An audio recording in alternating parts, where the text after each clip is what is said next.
va a ser algo nuevo. Para muchos de nosotros va a ser algo que de pronto es la primera vez que usted lo oye.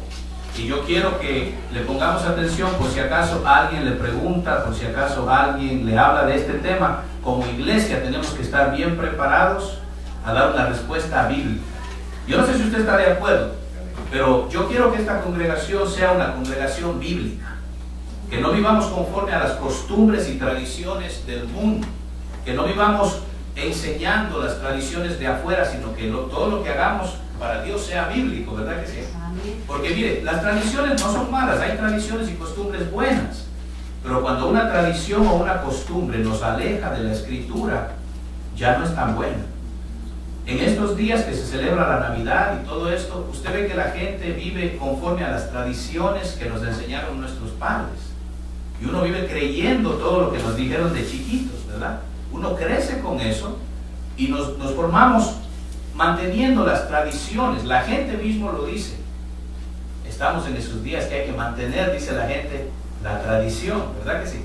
Hay familias que ellos forman su propia tradición y cada año es más importante la tradición de ellos que la palabra de Dios. Y hay otra gente que dice, no sé si usted ha escuchado estos días, que dicen, hay que llenarse del espíritu de Navidad. No sé si usted lo ha oído. No, porque el espíritu de Navidad está en los aires. A mí que me importa el espíritu de Navidad, me interesa el Espíritu Santo, ¿verdad? Sí. Y hay que vivir conforme a lo que el Espíritu Santo dice en la Escritura. Entonces, hay tradiciones y costumbres que alejan al hombre de la verdadera palabra de Dios. Entonces, ¿sí puedes ver bien eso? Entonces, mire, vamos a arrancar en el nombre del Señor. Lucas 2, 25 y 26. El tema es, tengo que ver al Rey. Pero ese tengo que ver es como un tengo desesperado, como un tengo que no hay nada que me va a detener. Tengo que ver al Rey. No sé si a usted le ha pasado cuando teníamos que hacer la tarea para el colegio, ¿verdad? Y eran los finales de exámenes. Yo no sé usted, pero a veces uno faltaba una semana todavía y uno decía, no, todavía. Y el papá le decía, pero ¿no tienes que hacer la tesis? Y uno decía, sí, tengo que hacerla, pero tengo tiempo. Faltaba 3 días y todavía uno decía, ¿verdad? El papá decía, ¿no tienes que hacer la tesis? Sí, tengo que hacerla, pero me falta, tengo tiempo. Y uno salía a jugar y todo. Pero la noche anterior, ¿cómo se ponía uno?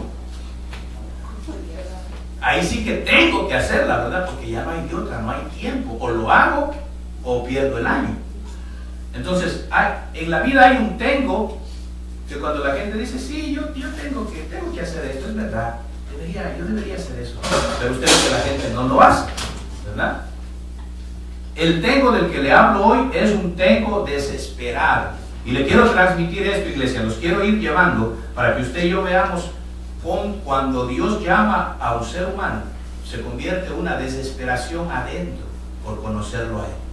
Se convierte en un tengo que no va a haber un obstáculo en la vida que me impida llegar a conocer al Rey, y eso lo vamos a ver. El primer ejemplo que le puse es este hombre, Simeón. Lucas 2 dice, he aquí había en Jerusalén un hombre llamado Simeón, y este hombre era justo y piadoso, esperaba la consolación de Israel, y el Espíritu Santo estaba sobre él. Le había sido revelado por el Espíritu que no vería la muerte antes que viese al ungido. Vamos a empezar por ahí. ¿Quién le había revelado? El Espíritu Santo, ¿verdad? El Espíritu Santo le había revelado, y después dice, mire, sigue diciendo, y movido por el Espíritu, vino al templo, y cuando los padres del niño Jesús lo trajeron al templo para hacer con él conforme al rito de la ley, él tomó en sus brazos y bendijo a Dios. Aquí vemos cuando fue ya la presentación de Jesús, ¿verdad? En el día 8 que le tenían que hacer la circuncisión y le pusieron el nombre a Jesús. Pero yo quiero llevarlo por esto, miren. Primero él fue, dice, le fue revelado por el Espíritu, y después él fue movido por el Espíritu. Eso sucedió en usted y en mí, ¿sabe? Porque nadie busca a Dios a menos que el Espíritu Santo se lo revele. Amén. Nadie viene al Padre si no es por mí, dijo el Señor, ¿verdad? O sea que cuando usted no conocía a Dios, en lo más profundo de su ser, el Espíritu Santo le reveló que hay un Dios y que hay que buscarlo. Y el mismo Espíritu Santo que le reveló, lo movió a usted para que un día usted diga, yo quiero ver a ese Rey. Yo quiero a ese Señor en mi corazón. O sea, nadie puede decir, no, yo vine a Dios porque eso nació de mí. No. Ningún ser humano buscaría a Dios a menos que Dios no lo toque. Amén. Pero fíjese lo que pasó. Cuando a él le fue revelado que él no iba a morir si sus ojos no verían al rey, al Mesías. Cuando a él le fue revelado, ese hombre no se sabe qué edad tenía. Puede que le haya sido revelado cuando era joven. Puede que le fue revelado cuando él estaba en sus 40, los muchachitos, ¿verdad? En sus 50, estaba un bebé todavía. Puede que le haya sido revelado en esa época. No sabemos cuántos años, pero lo que sí sabemos es que el resto, desde el momento que le fue revelado, el resto de años, ese hombre se pasó con una sola cosa en su mente. Tengo que ver al rey. Tengo que ver, yo sé que no me voy a morir hasta que no vea a esa criatura, a ese Mesías. ¿Y usted no cree que él pasaba un año, pasaba 2 años, pasaba 3 años? ¿No cree usted que le vendría desánimo? ¿Que le vendría a cuestionarse, será que Dios me reveló o no? ¿No cree usted que él tendría sus problemas del diario vivir con familiares, deudas, trabajos, como tenemos todos nosotros? Claro que sí. Pero ese hombre se hizo un propósito. Yo no voy a soltar esta revelación hasta el día que la vea cumplida. Y a eso lo quiero llevar hoy. Que usted y yo, Dios nos va a revelar, y a otros nos ha revelado ya cosas. Pero ahora depende de usted hacerse un compromiso como hizo Simeón, de decir, no va a haber nada que me detenga, no va a haber nada que no me permita ver a ese rey. Amén. Amén. Entonces vamos a dar un viaje por la Escritura. Fíjese aquí, esta es la escena en donde los ángeles, para estos días que la gente celebra la Navidad, se lee mucho estos versículos, ¿verdad? En las iglesias. Este fue el momento en que los ángeles le aparecen, dice, a los pastores, ¿verdad que sí? Y los ángeles les revelaron, ha nacido un rey. Y vamos al capítulo 2 de Lucas, versículos 10 y 11, dice, pero el ángel les dijo, no temáis, porque aquí os doy nuevas de gozo. Será para todo el pueblo que os ha nacido en la ciudad de David un Salvador, que es Cristo el Señor. Y le sigue diciendo, a ver, permítame.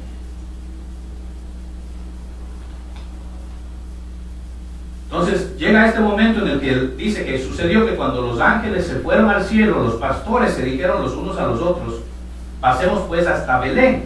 Fíjese, váyame siguiendo. Ahora sí, desde aquí les vamos a entrar al mensaje. Fíjese que ellos no estaban en Belén. Dice, vamos pues hasta Belén y veamos qué ha sucedido y qué el Señor ha manifestado. Primero, no estaban en Belén.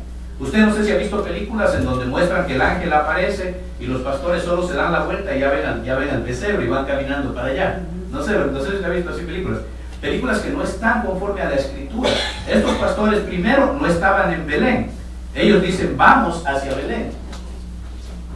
Después dice, mire, vinieron pues apresuradamente y hallaron a María y a José en el niño acostado en el pesebre. ¿Cómo fue que vinieron? Apresuradamente. Lo mismo que le sucedió a Simeón, fíjese. Los ángeles recibieron una revelación de parte de Dios. A Simeón le fue revelado, a los ángeles también les fue revelado que había un rey al que había que ir a ver.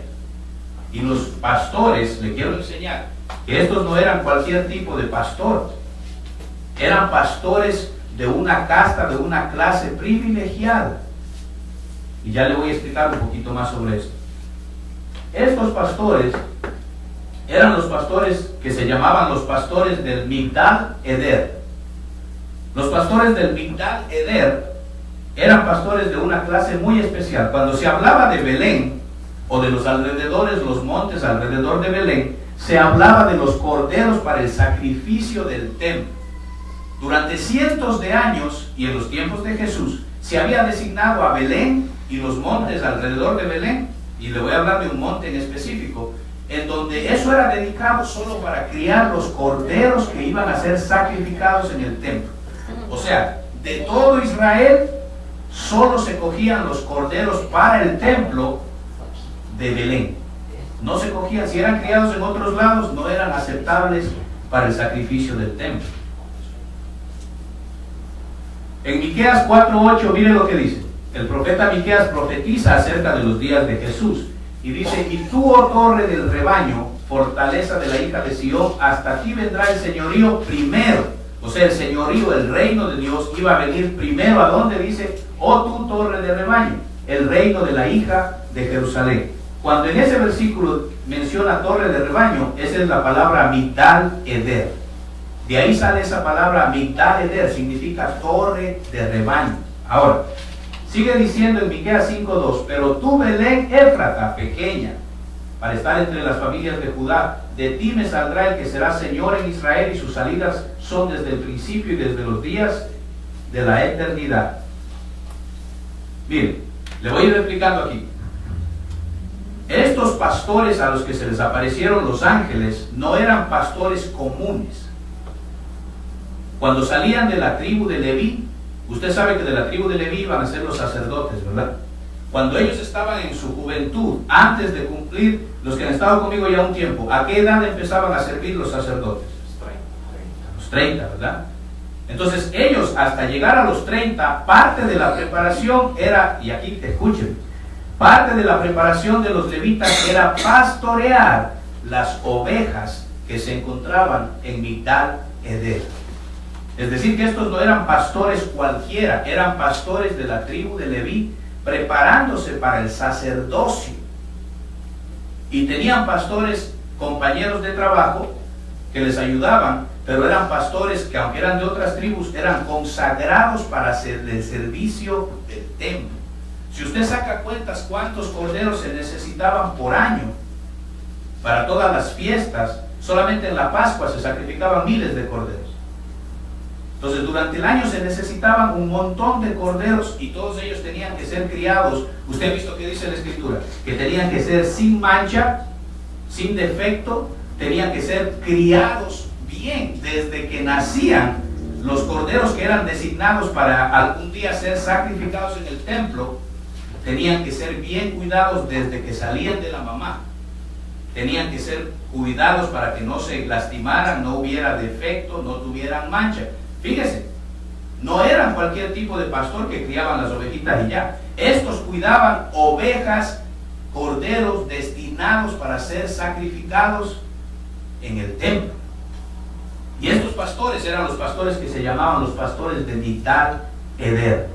Cuando uno estudia la Escritura desde el trasfondo judío, uno puede entender mejor por qué los ángeles se les aparecieron a estos pastores. ¿Por qué no se les aparecieron a otros pastores en otra región de Jerusalén? Ellos se aparecieron a este grupo de pastores. Fíjese, este grupo de pastores, cuando el bebé cordero nacía, ¿verdad?, lo ponían en una bendición de una cuna de roca de lo que se llama limestone, o una piedra caliza, conocida como, fíjese cómo le decían a esa piedra, el pesebre. Era una piedra grande que tenía como forma de cuna, ahí le echaban paja, y cuando salía el bebé cordero, dice que los corderos cuando nacen pataleando y se revuelcan. Entonces enseguida lo agarraban y lo ponían en ese pesebre y lo empezaban a inspeccionar a ver si tenía mancha. En ese pesebre, era un pesebre destinado para seleccionar el cordero que tenía lo necesario para el templo. Fíjese, desde que el cordero nacía, ya decían que este sí puede ser sacrificado en el templo. Si nacía con una manchita, decían este no, y lo mandaban. Y el cordero con mancha ya no era criado ahí en Migdal Eder, ya lo mandaban a que sea criado como un cordero cualquiera. ¿Sí me va siguiendo? Estamos hablando de pastores que tenían un trabajo, mire, sagrado. El trabajo de estos pastores levitas no era cualquier pastor, era un trabajo sagrado. Ellos tenían que escoger al cordero que iba a ser sacrificado en el templo. Y no lo tenían solo que escoger desde nacimiento, sino lo tenían que criar. Y era como que yo dijera, ok, Leo, este que nació es tuyo. Entonces tú lo tienes que cuidar hasta el día que el sumo sacerdote diga, tráeme, Leo, al tuyo, que hoy le toca a él. ¿Sí me va siguiendo? Eran pastores sacerdotes. No era cualquier tipo de pastor. Y no es coincidencia que cuando el cordero nacía, lo ponían en una piedra a la que se le llamaba el pesebre. Ahora miren, en Lucas 2:12, fíjese lo que dice. Los ángeles aparecen a estos pastores, ¿verdad que sí? Y el ángel le dice, esto os servirá de señal. Fíjese, el ángel le da una señal a los pastores. Dice, hallaréis a un niño envuelto en pañales, acostado en un pesebre. Dígame usted, ¿cuántos pesebres cree usted que había en Jerusalén? Mucho. Vaya pensando todo lo que es Israel, no solo Jerusalén. ¿Cuántos pesebres había en todo lo que es la nación de Israel? Tenía que haber muchos pesebres. Imagínense que el ángel le dice a los pastores, esta es la señal. Van a encontrar un niño envuelto en pañales en un pesebre. Si no era un grupo de pastores que entendía el mensaje, les hubiera cogido a los pastores semanas o meses ir a visitar todos los pesebres que había en Belén a ver si había un niño envuelto en pañales. ¿Usted se ha puesto a pensar eso? Sin embargo, el ángel les dice, esto te servirá de señal. Quiere decir que el ángel sabía que estos pastores entendían el mensaje, que estos pastores sabían lo que significaba la señal y sabían de qué pesebre estaba hablando el ángel. Yo le quiero enseñar que todo lo que se nos enseña a través de la televisión y de la tradición está totalmente equivocado, totalmente equivocado.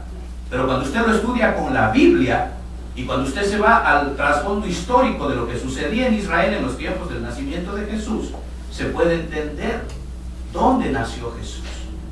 ¿Sí le quedó claro que a qué le decían los pastores pesebre? Era esa piedra, era una sola piedra, no es que había muchas, era una sola piedra donde cada cordero que nacía tenía que pasar por ahí para ser escogido. Ahora bien, fíjese lo que dice, me voy a enfocar en la palabra pañales, porque esa es la primera señal. Ahí le está dando el ángel dos señales. Dice, la primera será que lo va a encontrar envuelto en pañales. La segunda, en un pesebre. Le está dando dos señales. El ángel está entendiendo y sabe que los que me están oyendo entienden de qué estoy yo hablando. ¿Ve? El ángel sabe que no le está hablando a cualquier pastor, le está hablando a pastores sacerdotes que van a entender el lenguaje. Entonces, la primera señal es, lo vas a encontrar envuelto en pañales.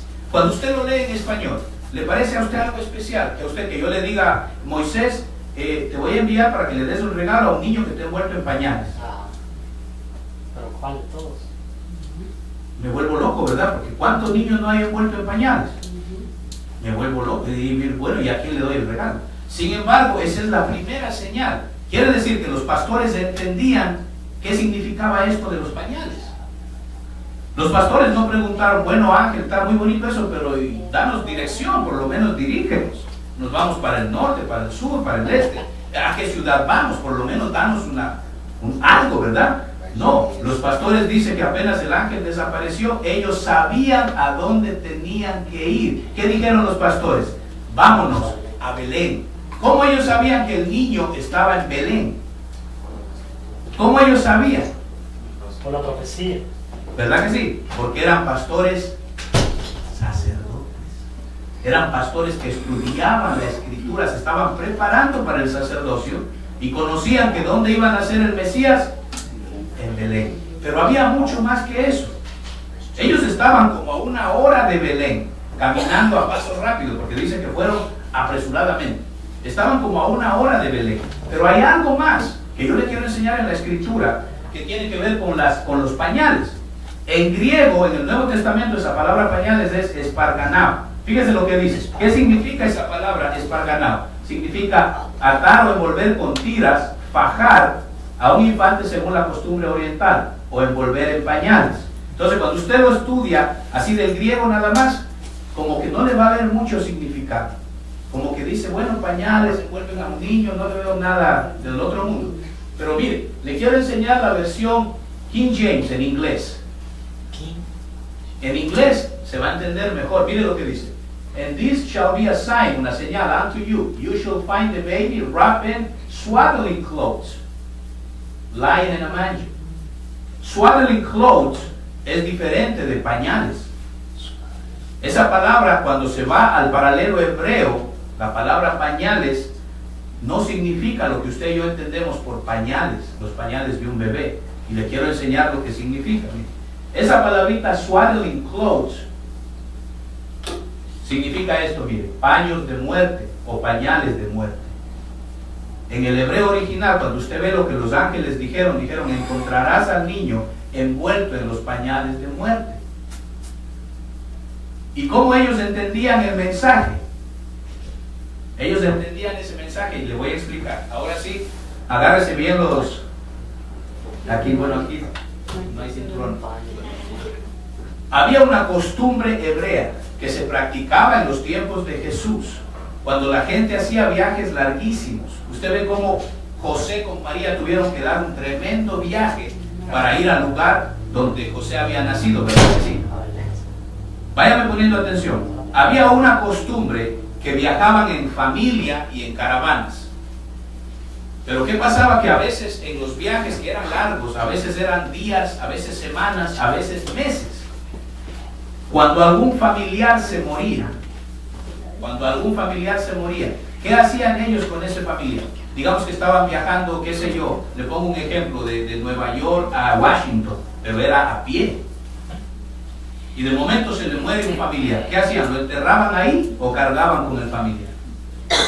Entonces había una costumbre hasta los tiempos de Jesús, y después de los tiempos de Jesús esa costumbre se mantenía en el pueblo hebreo. Y todavía hay lugares en Israel que tienen esa costumbre. Y esto se ha encontrado en libros históricos, no está en la Biblia, pero cuando usted coge libros históricos de la cultura de Israel, usted encuentra estas costumbres. Fíjese, todos los varones de la familia, y a veces las mujeres, ellos se fajaban con una tela que era como un estilo de gasa. Usted ha visto cuando usted se lastima que se venda con gasa, ¿verdad? Ellos se fajaban con una especie de gasa, pero grande, gruesa. Se fajaban bien, era la primera línea de ropa que tenían, y encima de eso se ponían toda la demás ropa, ¿verdad? Porque había climas muy fríos. Ellos viajaban envueltos en esas telas.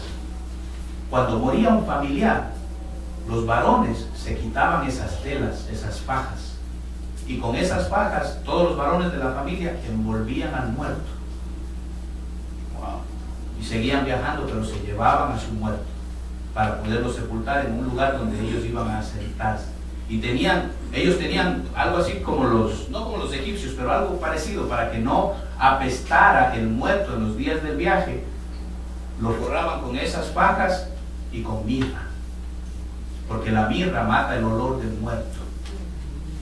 Fíjense, ¿me va siguiendo? Esas fajas que se amarraban los hombres era lo que se llamaba the swaddling clothes, o los paños de muerte. Eso es primero. Segundo, cuando los pastores sacerdotes, los pastores que criaban al cordero que iba a ser sacrificado para el sacrificio en el templo, cuando ese cordero bebé nacía, ellos también lo fajaban al cordero bebé, y lo fajaban con esto mismo, con los paños de muerte. Salía el bebé y salía pataleando, y dice que ellos, para que el cordero bebé no se lastime, que él mismo no se choque con las rocas o algo, enseguida lo agarraban y lo fajaban hasta que se calme. Cuando el cordero se calmaba, le quitaban los paños de muerte y lo empezaban a inspeccionar si tiene defecto o no. Ahora miren, si el cordero no tenía defecto, no tenía mancha, el sacerdote decía: ok, este corderito lo vamos a criar y va a servir para el sacrificio en el templo. Ese corderito, durante toda su vida, él cargaba el pañito que lo envolvieron cuando nació. Era el pañito que en el invierno lo forraban para que no tenga frío. O sea, vuelvo al ejemplo, como si Leo se encargara de un corderito, Leo se quedaba con esos paños de muerte. Y esos mismos paños se usaban para atender al corderito, y esos mismos paños se usaban para amarrar al corderito el día del sacrificio. ¿Y me va siguiendo? Esos son los que se llaman paños de muerte. Eso solo lo usaban los sacerdotes pastores. Ningún otro pastor en Israel usaba eso, solo ellos, porque ellos tenían un trabajo sagrado. Esos paños con que se envolvía el cordero no se botaban a la basura, se mantenían hasta el día que ese cordero iba a ser sacrificado, y con esos mismos paños amarraban al cordero. O sea que estos pastores entendían el mensaje del ángel cuando el ángel les dijo: los hallarás al niño envuelto en pañales de muerte. La versión en español solo dice en pañales, pero en el original hebreo le dice envuelto en pañales de muerte. Ellos enseguida entendían cuál era el pañal de muerte, el que ellos amarraban al cordero, y ese mismo lo usaban para el día del sacrificio. Fíjense, hay mucho que aprender en la escritura. Y dice, mire, esta será la señal. La señal era ¿qué? Que en ese día estaba naciendo el cordero. Ay, Señor. ¿Sabe que había un cordero especial que estos pastores criaban? Era el cordero que iba a ser sacrificado una sola vez al año en el día de Yom Kippur. Ese era un cordero especial. Cuando nacía ese cordero lo designaban y decían, este es diferente, está hermoso, este va a ser para Yom Kippur. Y a ese cordero no solo lo envolvían con los paños de muerte, sino lo envolvían también con paños de lino fino. Con paños de lino fino. Cuando nuestro Señor Jesús nació, estaba naciendo el cordero designado para la muerte. Nuestro Señor nació y lo envolvieron en paños de muerte. ¿De quién eran esos paños? De José. De José. José, como todo varón, cuando viajaba, él viajó con María, él cargaba sus paños. Siempre los varones cargaban forrados con sus paños, pero ellos sabían para qué eran esos paños. Pero cuando nació Jesús, él no tuvo con qué más abrigar al niño y se quitó los paños y lo envolvió en los paños de muerte que eran de José. O sea, los ángeles entendían el mensaje. Los ángeles sabían, están haciendo el cordero que va a ser envuelto en paños de muerte, porque ese es el cordero que va a morir. O sea, desde el nacimiento de Jesús, ¿sabe lo que se anuncia? Su muerte. La gente que celebra el nacimiento de Jesús, pero no quieren saber nada de la muerte de Jesús. Esa es la gran tristeza. Ahora bien, ¿sí les quedó eso claro? Amén. Ellos entendieron enseguida que iban a ver a un niño envuelto en paños de muerte. O sea, no iba a ser un niño envuelto en una sábana, no iba a ser un niño envuelto con la chalina de la mamá. Tenía que estar envuelto en ese tipo de paños de muerte. ¿Verdad que sí?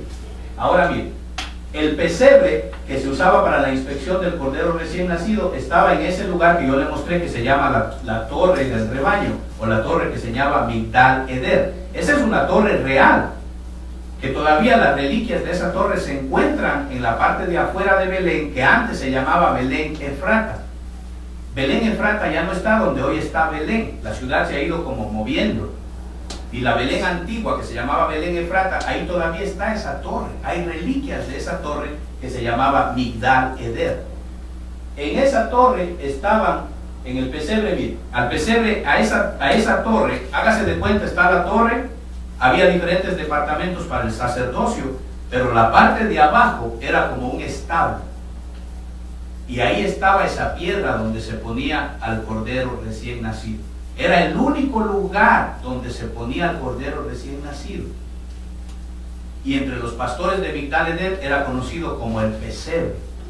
Entonces, miren, esta es una copia que le encontré en internet de las ruinas de lo que se llama Migdal Eder. ¿Por qué los ángeles sabían a dónde tenían que ir directamente? Porque ellos sabían que en la torre de Migdal Eder, ahí estaba el pesebre. Y era ahí que se amarraba al cordero recién nacido, que desde que nació estaba designado para la muerte. Los ángeles entendieron el mensaje enseguida y ellos dijeron, ya sabemos a dónde tenemos que ir directo a la torre de Migdal Eder. Aquí nació Jesús.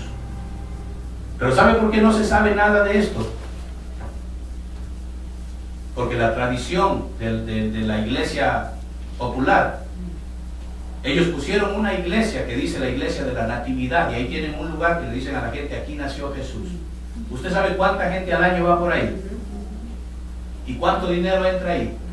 Entonces a ellos no les conviene que esto salga a la luz, que conforme a la escritura, cuando usted lo estudia bien, nuestro Señor Jesús nació en Belén Efrata, que queda a las afueras de Belén, donde se encuentra todavía esta torre. En la parte de abajo estaba el cuarto o el establo que se llamaba el pesebre.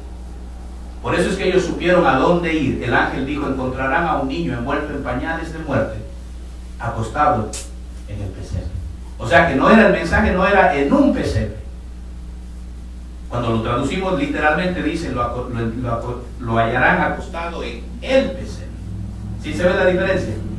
O sea que no era cualquier pesebre, era el pesebre. Y ellos sabían que aquí estaba la piedra que se llamaba el pesebre. Y ahí era donde nacía el cordero designado para la muerte. Fíjense, ¿qué le parece eso? Muy diferente a la tradición que nos cuentan, ¿verdad?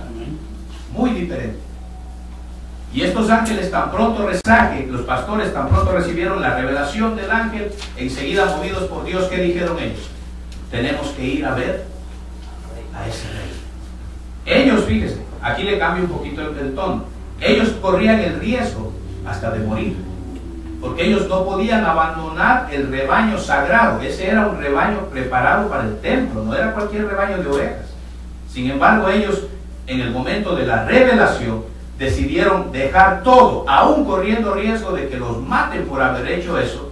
Pero ellos dijeron, no importa, aunque nos maten, esto es más importante, que nuestros ojos vean al Mesías prometido, aunque nos muramos después de eso.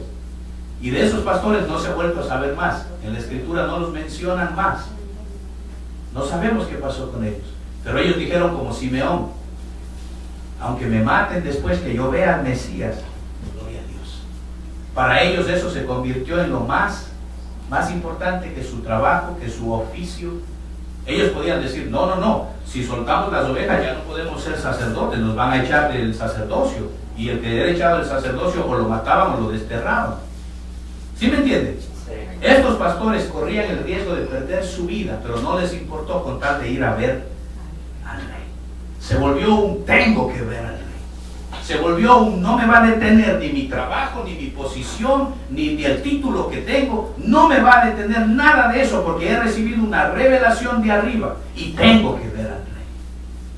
Y ese es el mensaje que le quiero transmitir. Estos pastores, muy diferente a la historia que nos cuentan, enseguida sabían dónde tenían que ir, dejaron todo y apresuradamente, dice, se fueron a ver al rey. Ahora, cuando usted lee toda la historia de los pastores, usted léase ahí todo capítulo 2 de Lucas, usted ahí no encuentra a los reyes. Los reyes no están ahí. ¿Qué nos dice la tradición? Que los reyes llegaron a ver a Jesús en el pesebre cuando Jesús nació, ¿verdad que sí? Y de pronto para muchos de ustedes será una sorpresa, pero los reyes no llegaron a ver a Jesús cuando Él nació. No llegaron a ver a Jesús cuando Él nació. ¿Cuántos reyes son? ¿Y en qué versículo de la Biblia están? ¿Cómo se llamaban los reyes? ¿Y en qué versículo están? No está en Marcos ni en ningún libro de los... No, ¿verdad que no? ¿De dónde nos vienen esos nombres? ¿De dónde viene la tradición de que eran 3? Eso no es bíblico, ¿verdad que no? No está para nada en la Biblia. Así que cuando usted estudia todo lo que tiene que ver de los pastores, que los ángeles, el cántico celestial, los pastores corren a ver al Mesías recién nacido, y después los pastores dicen, y se fueron los pastores con gozo, y ahí se cierra ese capítulo. No aparecen los reyes por ningún lado. Después vemos que los reyes aparecen. Fíjese, la palabra natividad significa nacer de nuevo en el original. Hoy en día mucha gente celebra la Navidad o la Natividad, pero no han nacido de nuevo. Solo lo celebran porque es una tradición o una costumbre. Pero lo que Dios quiere anunciarnos en la Natividad es que hay que nacer de nuevo. Ahora bien,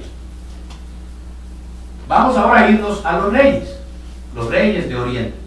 Mateo 2, mire, ellos aparecen en Mateo capítulo 2. Dice, después que Yeshua, aquí le puse la versión Kadosh, la versión hebrea Kadosh. Después que Yeshua nació en Beit Shelem, o sea, en Belén, en la tierra de Judá, durante el tiempo de Herodes, que era rey, fíjense cómo les llama aquí, unos sabios vinieron desde el este a Jerusalén y preguntaron, ¿dónde está el recién nacido rey de los judíos? Pues vimos su estrella en el este y vinimos a adorarlos. La versión Kadosh los llama los sabios, ¿verdad? Esta es una versión judío ortodoxa, la versión Brit Hadasha. Y fíjense cómo les llama aquí la versión Brit Hadasha, les llama a ellos los Shahamim o los Magushim.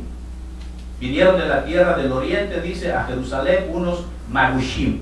De ahí viene la tradición que los llama los magos, ¿verdad? Pero la traducción correcta en griego es la palabra magos, que significa, fíjese lo que significa esa palabra, de origen extranjero, científico oriental. Por implicación se llamaban, la palabra correcta es magi, según el diccionario Strong en español. O sea, de magos ellos no tenían nada. Cuando uno en el día de hoy escucha la palabra mago, ¿qué se le viene a la mente? La magia, las tinieblas, alguien que sabe hacer trucos, ¿verdad que sí? Pero ellos no tenían nada de magos. La palabra magi significa científico oriental. Eso es en el griego. En el hebreo, el contrapar, si usted ve ahí el número H748, ese es del diccionario Strong en español, si usted lo quiere buscar, y ahí dice, mire, el contrapar en hebreo de magi, esto es en griego, en hebreo es rachmach, que significa un mago en jefe, un oficial babilonio. Entonces la palabra magi o lo mismo es rachmach, significa, dice bien, un mago en jefe. ¿Sabe quién tenía ese título? El profeta Daniel. Cuando el rey Nabucodonosor llama a Daniel, usted se acuerda que Daniel interpretaba los sueños, ¿verdad? Y fíjese cómo le dice Nabucodonosor a Daniel. Belsasar era el nombre que le pusieron, jefe de los magos. Ahí está la palabra magi. O sea que el profeta Daniel era un magi. Él era un jefe de los magos. ¿Usted cree que Daniel era siervo de Dios? ¿Usted cree que Daniel practicaba algo que tenía que ver con las tinieblas? Si ese hombre se mantuvo ahí, caía un rey, se levantaba otro imperio y le decían, Daniel, tú no, a ti te queremos aquí en el palacio porque todo lo que tú haces es prosperado. Y les decían a Daniel, y el Dios de los dioses, el Dios invisible está contigo y te revela las cosas. Sin embargo, Daniel, en el imperio babilonio, como ellos fueron cautivados, Daniel tenía el nombre de magi. Magi, ¿qué significa? Simplemente jefe de los magos. Entonces, cuando usted ve que dice que vinieron dice en la tradición, los reyes magos, debería ser explicársele a la gente, ¿verdad? Que son, dicen, los magi, que significaba que ellos eran jefes en autoridad por sobre todos los sabios que había en el imperio.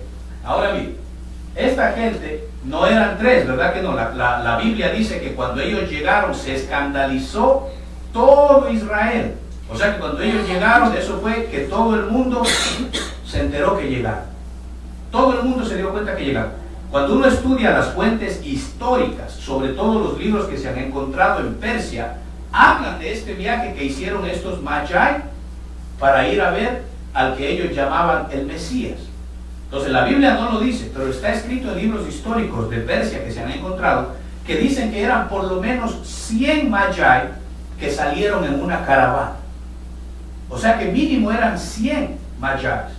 Y aparte de eso, ellos andaban con su guardia, andaban con sus tiendas de campaña, andaban con sus sirvientes. Se calcula que eran entre 1000 o 1500 personas una caravana que entró a Jerusalén.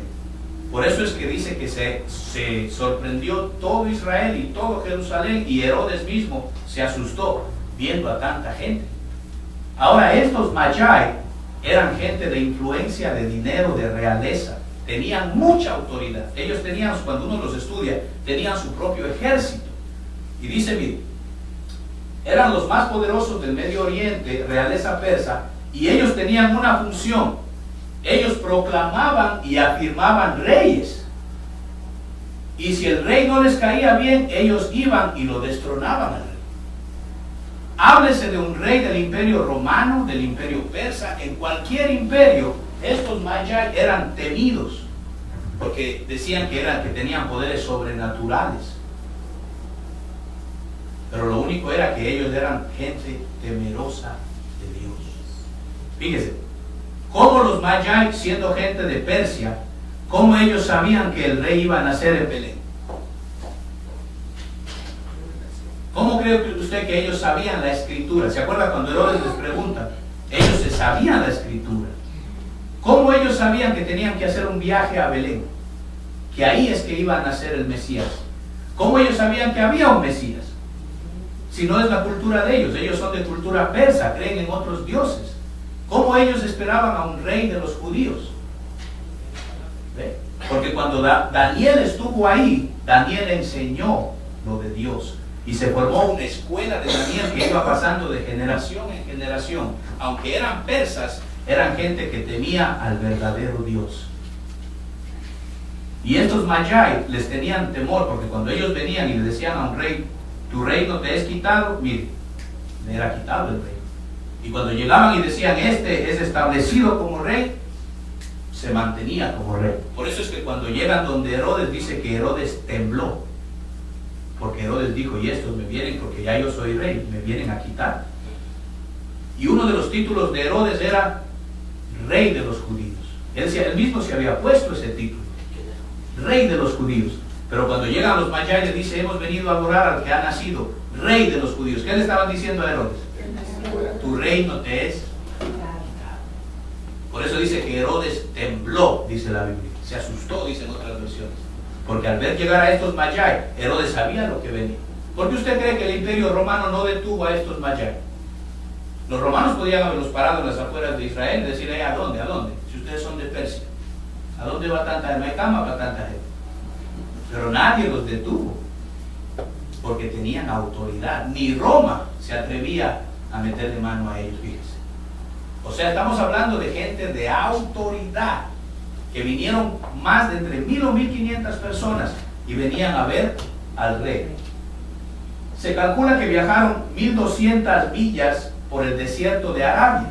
O sea, ellos dejaron su casa, su tierra, dejaron lo que tenían, la comodidad, para pasar por un desierto a riesgo de guerras, de ladrones, de batallas. Ellos sabían, ellos llevaban, ¿qué llevaban? ¿Qué le venían trayendo a Jesús? O sea que venían trayendo cosas valiosas. ¿Y sabe qué nos dice la tradición? Que ellos traían, mire, un cofrecito de oro, un cofrecito de incienso. Ellos no traían un cofrecito. Cuando uno lee los libros históricos de Persia, dice que ellos llevaban, como decir hoy en día, unos containers de cosas valiosas, de oro, incienso y mirra.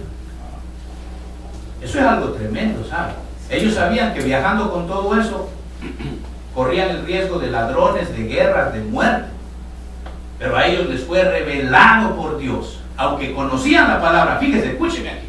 Aunque conocían la palabra, hasta que no les fue revelado por Dios, no salieron a buscar al rey. Y así hay gente en nuestras iglesias que conoce la palabra, pero no tiene revelación. Conocen la palabra, pero no buscan al rey.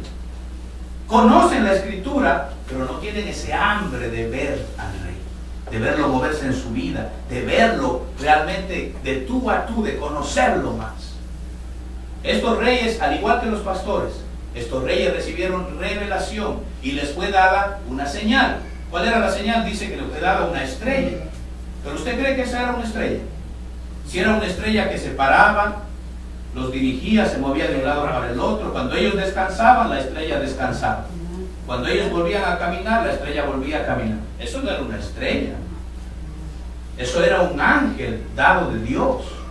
Un ángel de los que hemos estudiado, querubines llenos de gloria, que cuando se juntan forman como una nave, dice la escritura. ¿Se acuerdan cuando vimos que el trono de Dios tiene ruedas? Y las ruedas, hay ángeles que son como vehículos. Y fíjese, la estrella que se les dio los fue guiando hasta que se postró. Lo han tratado de explicar, dicen que ese día se alinearon ciertos planetas. Y ¿qué dice la escritura? Que la estrella se postró encima del lugar donde estaba Jesús. Entonces no era una estrella. Era algo más que una estrella. Eso fue una señal. Ahora, estos reyes dejaron todo y según los libros históricos, llegaron, mire, 15 meses después del nacimiento de Jesús. Ellos llegaron a Israel, a Jerusalén. 15 meses después. Pastor, yo como que no le creo. Porque a mí siempre me han enseñado que ahí cuando nació Jesús estaban los 3 reyes. ¿Verdad que sí? Eso nos enseñaron. Pero ¿qué dice la escritura, amigo? Mateo 2, 10 y 11. Al ver la estrella se regocijaron con gran gozo cuando la estrella se paró encima de la torre de los rebaños. Y dice, mire, y entraron ¿a dónde? ¿Qué dice ahí? Al entrar a la casa, o sea que el niño ya no estaba en un pesebre. Dice, al entrar a la casa vieron al niño con su madre María y postrándose le adoraron y abrieron sus tesoros y le ofrecieron presentes, oro, incienso y mirra. Si usted lee la versión en inglés, la King James, que es la más fiel al original, La King James, miren lo que dice. And when they came into the house, they saw the young child. O sea que ya no era un bebé. No dice they saw the newborn. Dice and they saw the young child. Cuando los reyes o los sabios vinieron a postrarse ante Jesús, ya Jesús tenía casi 1 año y medio. Ya el Señor estaba seguramente caminando, dando pasos y tal vez hasta dando sus primeras palabras. Qué diferente a lo que nos enseñan, ¿verdad que sí? Sí. ¿Por qué? Porque hay tradiciones y costumbres que la gente se acostumbra, pero te alejan de la escritura, de la palabra.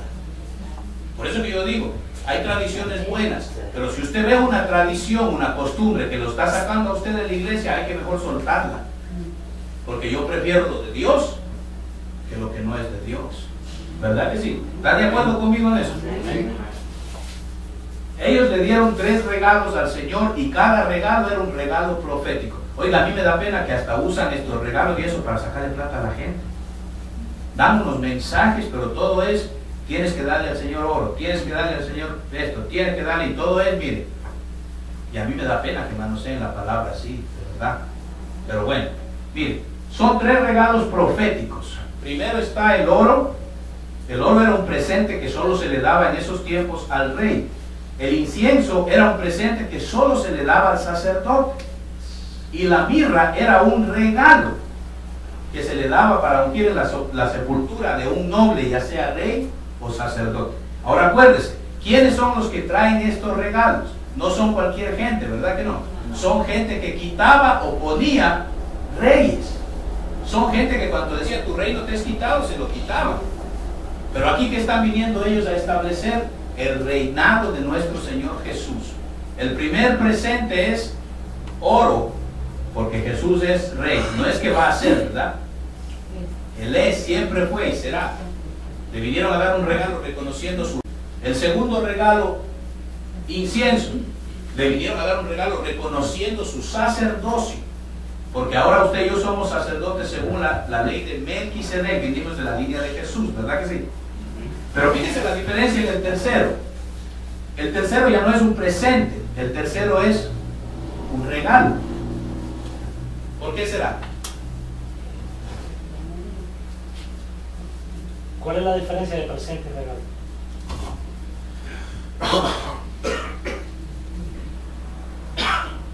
Perdón. Me quedé sin garganta.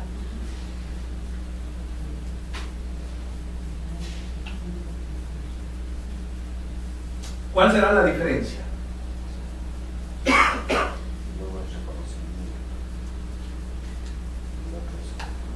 ¿Sabe qué pasaba con estos magi? Cuando ellos llegaban a un lugar y le decían a un rey, tu reino te es establecido, no porque te ponga nadie.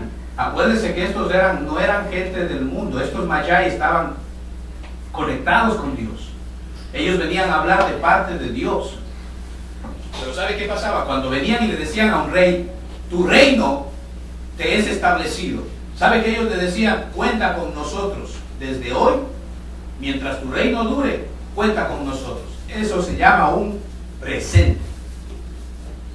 Cuando usted le da a alguien un presente, ¿qué significa la palabra presente? Aquí y ahora. Por eso es que estas cuestiones de la Navidad se toman tan a la ligera. La gente da regalos. Un regalo es algo que usted lo puede usar y después ya no lo necesita. La mirra era un regalo que se preservó. Yo le aseguro que María guardó ese regalo para la muerte de Jesús. Eso era algo que lo iba a usar una vez. Pero cuando vemos que ellos le daban un presente de oro y un presente de incienso, es como que le dijeron a Jesús, desde ahora hasta que tú vivas, cuenta con nosotros, nuestro oro, nuestro incienso es tuyo. Eso es un presente, amado. Un presente es hacer un compromiso. Un presente es cuando usted se compromete con la otra persona a decirle, yo voy a estar aquí contigo en las buenas y en las malas. ¿Qué te doy de regalo? Te doy mi compromiso de que lo mío es tuyo. ¿Cuántos hemos hecho ese presente a Jesús? Fíjense que yo no le estoy hablando que le traiga dinero a Jesús, que le mande su ofrenda, no. Dios lo que quiere es un compromiso de usted, de su corazón, de verdad de adentro, que usted le diga al Señor, lo mío es tuyo. Hay gente en las iglesias que solamente le ha dado un regalo al Señor. Póngame atención. Hay gente que le ha dicho, Señor, te entrego mi corazón, te doy este regalo, pero no le dan un presente. ¿Por qué? Porque Cristo no es prioridad para ellos. No hay un compromiso de decir, tú eres lo primero, lo único, lo último, contigo, tú vas por encima de todo. Lo mío es tuyo. Pero hay gente que le dice al Señor, mi corazón es tuyo, pero mi tiempo es mío. Mi corazón es tuyo, pero lo que yo hago con mi vida es el problema mío. ¿Verdad que no algo está mal? Sí. Dios quiere un presente, no quiere un regalo. Un regalo te dura un tiempo, un presente es un compromiso que voy a estar contigo hasta la muerte. Lo mío es tuyo, cuenta conmigo. ¿Cuánta falta hace tener amigos así, no? Un amigo que te diga, mi presente soy yo, cuenta conmigo en las buenas y en las malas, ahí voy a estar yo. Pero eso es raro de encontrar. La Biblia dice que es raro encontrar un amigo de verdad. Entonces, mire, si le quedó claro esto de los magi, de los reyes. ¿Verdad que sí? Muy diferente a lo que nos enseña la tradición. Entonces, cuando alguien le hable de estos temas y le pregunten, bíblicamente no eran ni tres, no hay nombres en la Biblia, todo eso viene de las tradiciones, y no era cualquier persona, eran gente de realeza, de poder, de autoridad, que aún el Imperio Romano les tenía miedo. Pero sin embargo, con toda la autoridad que tenían, lo primero que hicieron al ver al Señor, ¿qué hicieron? Y eran gente de Persia. ¿Sabe qué es lo más triste? Que tuvieron que venir de tan lejos a postrarse ante el rey. Pero los mismos que vivían ahí en Israel ni cuenta se dieron que había nacido el Mesías. Usted no ve a ninguna realeza judía ese día que viene a postrarse ante el Señor. Tienen que venir del oriente, tienen que venir de otras tierras. Y así pasa, amados, que hay gente que está metidos ahí al lado del Señor y no se postran ante Él, no se rinden ante Él. Y a veces viene otra gente de lejos. Acuérdese, amado, usted ve las celebraciones de Navidad hoy en día, acuérdese, Navidad significa nacer de nuevo. Usted ha visto que en el cielo no celebran el nacimiento de Jesús. ¿No se puede usted a pensar? En la Escritura no hay ni un lugar donde diga que allá arriba celebran el nacimiento de Jesús. ¿Qué celebran allá arriba? A ver, quiero ver quién está pilas. ¿Qué celebran allá arriba? Hay una parte en la Escritura que dice que cuando algo sucede hay fiesta en el cielo, los ángeles hacen fiesta. Cuando se arrepiente un pecador. Amén. Cuando se arrepiente un pecador, nace un rey. Porque usted y yo somos reyes y sacerdotes. Cuando se arrepiente una alma, ese momento nace un rey. Y eso sí se celebra, el nacimiento de un rey, de un hijo de Dios. Lo celebran allá arriba los ángeles. Cada vez dice la Escritura, ¿verdad que sí? Cada vez que una alma se arrepiente de corazón y le da un presente a Dios, no solo un regalo, sino de corazón se compromete con Dios y le dice, Dios, lo mío es tuyo, de ahora para adelante mi vida es tuya, mi dinero es tuyo, mi tiempo es tuyo, mis hijos son tuyos, mi futuro es tuyo, todo es tuyo, de ahora adelante me rindo a servirte a ti. En ese momento hay fiesta, dicen los cielos. O sea, que lo que se celebra allá arriba es el nacimiento de un rey aquí abajo. No sé si eso le causa a usted alegría, pero el día que usted se convirtió al Señor, allá arriba hicieron fiesta, ¿sabe? En honor suyo hicieron fiesta allá arriba. Eso es lo lindo de nuestro Dios. Entonces, mire, fíjese lo que dice, aquí habla de los días en que ya el Señor regresa a la tierra. Y fíjese lo que dice aquí, Isaías 66. Multitud de camellos te cubrirán, dromedarios de Madián y de Efa, o sea, van a venir de nuevo los reyes de Persia. Vendrán todos los de Sabá, pero ahora dice, mire, traerán oro e incienso. Ya no está la mirra. Eso habla del futuro regreso de Jesús, porque Él ya murió, ya se usó la mirra. Pero van a venir en los tiempos que el Señor va a reinar aquí por 1000 años. Nuevamente lo van a venir a visitar y le van a traer oro e incienso. Pero ya no hay mirra. La escritura es tan clara, hablándonos de que nuestro Señor Jesús va a regresar otra vez. Nuestro Señor va a volver, pero mientras Él vuelve, mis amados, Dios quiere que usted y yo vivamos comprometidos con Él. Que seamos, mire, como esta persona. Hay otra persona más, y ya con esto voy acabando. Se llamaba Ana. Ana dice que era una viuda, profetisa, y dice, mire, de la tribu de Aser, de edad muy avanzada, pues había vivido con su marido solo 7 años desde su virginidad, y de ahí quedó viuda. O sea, su matrimonio duró solo 7 años. Y dice, mire, era viuda que ya tenía 84 años. Pero mire lo que hacía esta mujer. No se apartaba del templo. 1. Sirviendo de día y de noche con ayunos y oraciones. 2. Esa se parece a un estilo de vida como el que usted lleva, ¿verdad que sí? Dice, mire, estaba presentándose en la misma hora, daba gracias a Dios y hablaba del niño a todos los que esperaban la redención en Jerusalén. Esta fue otra mujer que recibió una revelación, que ella iba con sus ojitos a ver al Mesías. Pero cuando recibió la revelación, esta mujer dijo, yo tengo que ver. Voy a hacer lo que sea necesario, voy a vivir metida en el templo, voy a vivir en ayuno, en oración, sirviendo aquí, porque tengo que ver a ese rey. No puede pasarme por el lado sin que yo me dé cuenta. Fíjese, una mujer que dejó todo, no se volvió a casar. Yo no estoy diciendo que es malo volverse a casar, no estoy diciendo que usted tiene que pasar metido en el templo 24 horas, no. Pero está hablando de un compromiso con las cosas de Dios. De que esta mujer puso a un lado, mire, todo lo demás. Ella dijo, no, las cosas de Dios van a ser lo primero en mi vida, porque he recibido una revelación de parte de Dios. Por eso es que yo no puedo obligar a nadie, amados, porque todo este asunto viene por revelación. El día que Dios le revela a alguien, te quiero consagrado a mí, a mi vida, a mis cosas, a mi templo, nadie le tiene que decir nada a la persona. La gente sirve aunque uno no diga nada, porque han recibido una revelación. ¿Está de acuerdo conmigo? Bien, hoy le he hablado de 4 personajes en la Biblia que dijeron en un momento, tengo que ver a ese rey. Tengo que ver a ese rey, voy a dejar todo a un lado, voy a olvidarme de todo, pero voy a hacer en mi vida una prioridad, buscar a ese rey.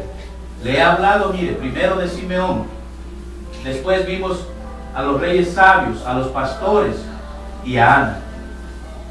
Yo no sé si usted se identifica con alguno de ellos. De pronto hay algo que lo está a usted aguantando, que usted no ha hecho todavía ese compromiso, ese presente con Dios.